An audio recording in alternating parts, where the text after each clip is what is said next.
Welcome to Catherine's tutorial. In this video, we learn about the structural organization of earthworm. We are going to learn about morphology and anatomy of earthworm. What is morphology?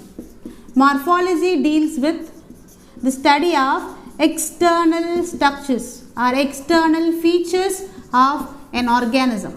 External features of an organism. What is anatomy?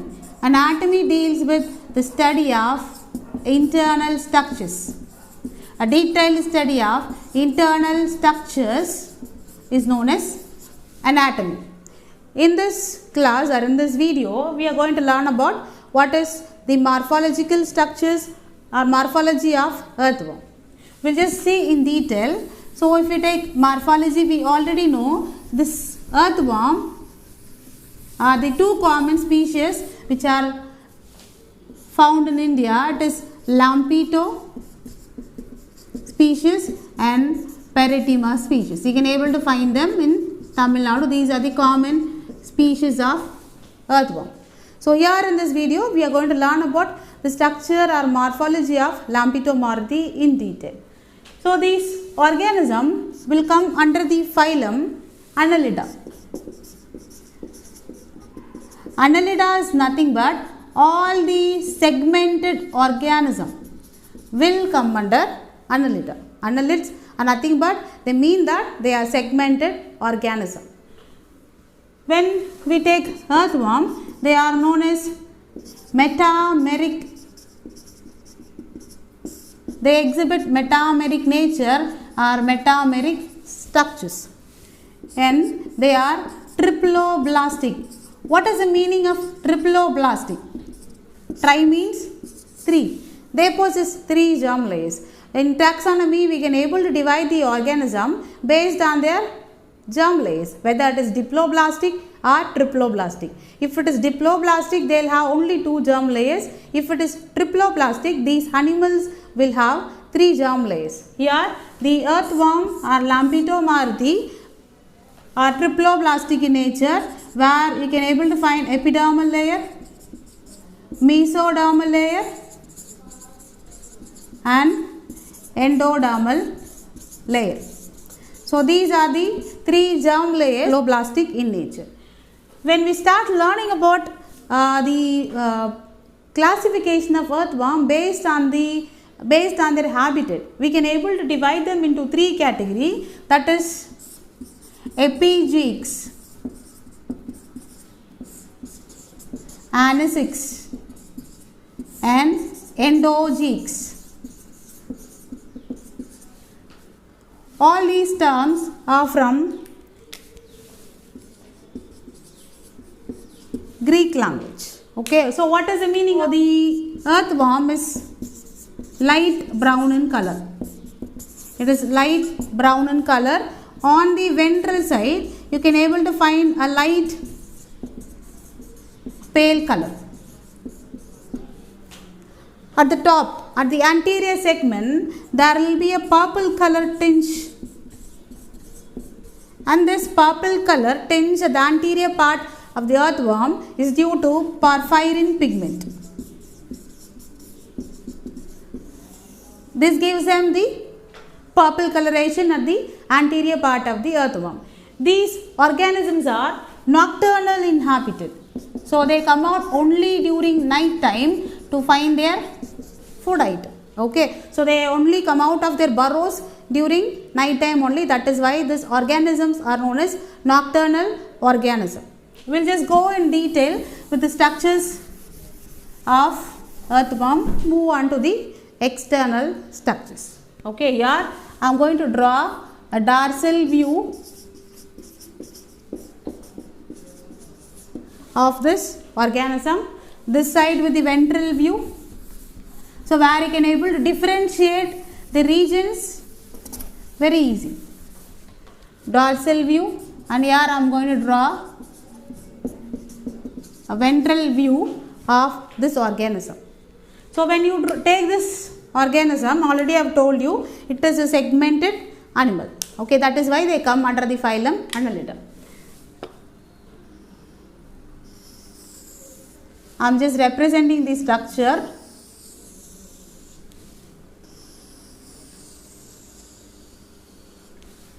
So you can able to find the segments here.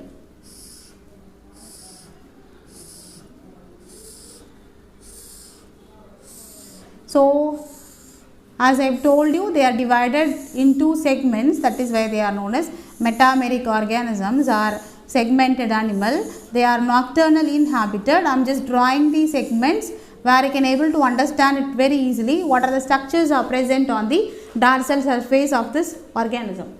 When you take the first segment of this organism, the first segment of this organism where it has mouth, the mouth is present on the first segment. This segment is known as peristomium. Peristomium. Stomium is nothing but mouth.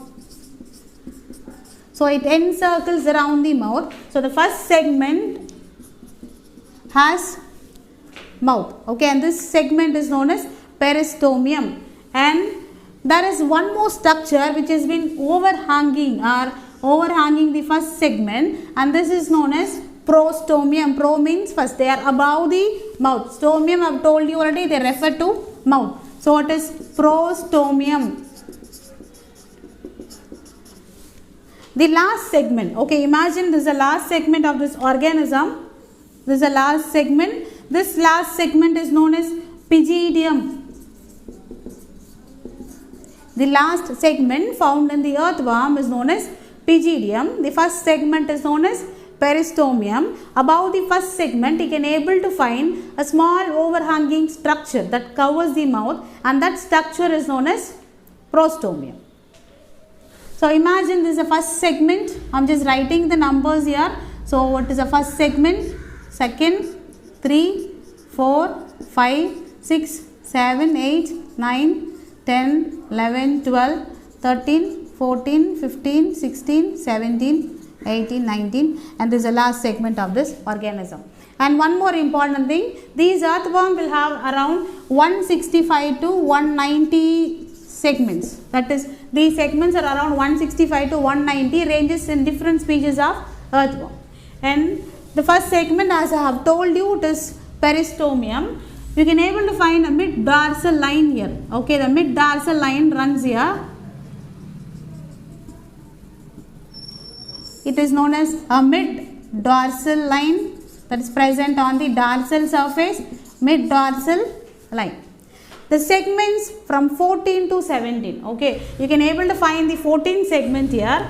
The segment of 14 to 17, it is somewhat thick and glandular. This particular structure is somewhat thick and glandular, and this particular structure is termed as clitellum. This structure is known as clitellum. That is, the segment from 14 to 17 is known as clitellum. These are thick, glandular in nature, and they help in the formation of cocoon during their reproductive process. And above this, you can able to find the structures known as spermathecal pores. These spermathecal pores are present between the segments of, it is exactly present in between the segments. They are intersegmental structures present between them. Imagine it is present between, I will just write here, between 5 to 6 segment you can able to find one spermatheca. Between 6 to 7 you can able to find one more. From 7 to 8 you can able to find one more structure. So there are 3 spermathecal pores occurring present in earthworm. I will just draw the structure so that you can able to understand it very easily. So you can able to find the spermathecal region here. They are present exactly on the 6, 7 and 8 segment. Okay. So the spermatheca is present here, but the spermathecal pores are present here. So it is between the 5th to 6th segment, 6th to 7th segment and 7th to 8th segment. So you can able to find them on the intersegmental region. And one more important thing, you can able to find one more structure here, that is not one more structure. Based on clitellum, we can able to divide the compartments or the segments of earthworm into 3. So what are those 3 segments? They are nothing but preclitellar region. We can able to divide the body of earthworm based on the presence of clitellum as preclitellar region and postclitellar region that is present after this clitellum. So, it is postclitellar region. The mid region is known as clitellar region where you can able to find the clitellum exactly. So, based on this clitellum which is present on the 14 to 17 segment of this organism, we can able to divide them into 3 regions. That is preclitellar region. It is present between the segments of 1 to 14. And the segments of 14 to 17 is known as clitellum, and the segments after 17 is known as postclitellar region. Can able to understand? So, clitellum, based on clitellum we can able to divide them into preclitellar, clitellar and postclitellar region. Okay, and now we will just move on to the ventral view of this organism. So, imagine the ventral view. I will just draw it here. Some of these segments are visible on the ventral side. Okay, that is why I am drawing the ventral view. The same exactly you can able to find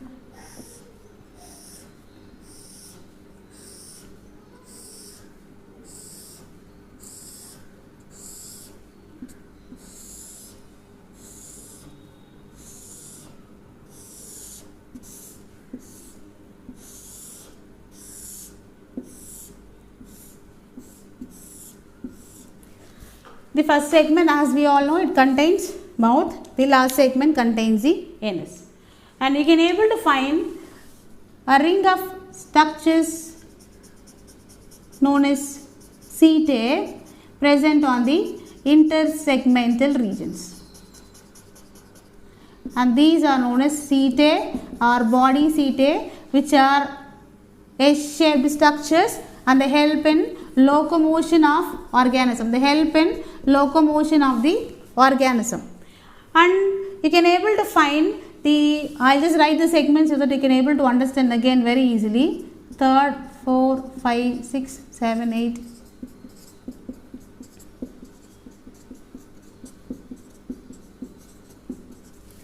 And this setae cannot be seen in the first segment. Setae is absent in first segment. You cannot find them in the clitellum again. Between 14 to 17 segment, there will be no setae. And the last segment, which bears the anus, there will be no setae. Okay, the body setae will help in locomotion in this group of organism. So, where are these reproductive structures are present? You can able to find the reproductive structures on the 14th segment, that is on the ventral side of the organism. The ventral side of the organism on the 14th segment, you can able to find the female genital pore or female genital opening. On 13th segment, you can able to find a pair of ovaries. A pair of ovaries are present on 13th segment. They open on the 14th segment. Pores are nothing but they are. And on the 18th segment, you can able to find on the lateral side, you can able to find male genital opening or male genital aperture. Remember that the male genital apertures are a pair of structures. You can able to find two genital opening on the ventral side of an organism on the 18th segment. On 14th segment on the ventral side, you can able to find a pair of, not a pair of ovaries. On 13th segment, you can able to find a pair of ovaries, but the opening is only one. Okay, the female genital opening is one, but male genital opening is two in number. Okay, and on the 14th segment, you can able to find dorsal pores. Here, cell pores. These are the small pores present on the body of the earthworm to make them moist. How can they make them to be moist? As we all know, when we make the body of earthworm to be dried, okay, the organism is not going to survive. So to enhance respiration, in case of earthworm, there is no well-developed organs, structures for all these functions. They have simplified structure to regulate their physiological function. So what happens here? Earthworm doesn't have any special respiratory structure. Instead, the exchange of gases happens only through the simple diffusion process. So the skin should be always moist to enhance the respiration process or to enhance the exchange of gases. So what happens here? The skin of the organism is always moist with the help of this dorsal pores. I will write here. So dorsal pores, how they will help to maintain the skin moist? You can able to find coelom in these group of organism. The coelom is nothing but a cavity present between the body wall and digestive tract. This cavity contains coelomic fluid. Okay, this coelomic fluid oozes out through this dorsal pores and makes them to be always in moist condition to enhance normal respiratory process. And one more important thing, when you find the segments on the sides, you can able to find grooves. Okay, grooves are nothing but small depressions. Okay, you can able to find the grooves on the side of an organism. And as I told you, setae will help in locomotion of this organism. And one more external aperture which regulates their excretory function is nothing but nephridiopores. Nephridiopores, these are openings. They are actually numerous in number. They are like more in number, where they eliminate the metabolic waste through nephridiopores. Again, I have told you, the earthworm doesn't have any special structures to do the function of respiration, circulation or excretion. Instead, they have a very simplified organization where they can able to eliminate the metabolic waste by a structure known as nephridiopores. By the next video, we will learn about the internal structures of the earthworm in detail. Thank you.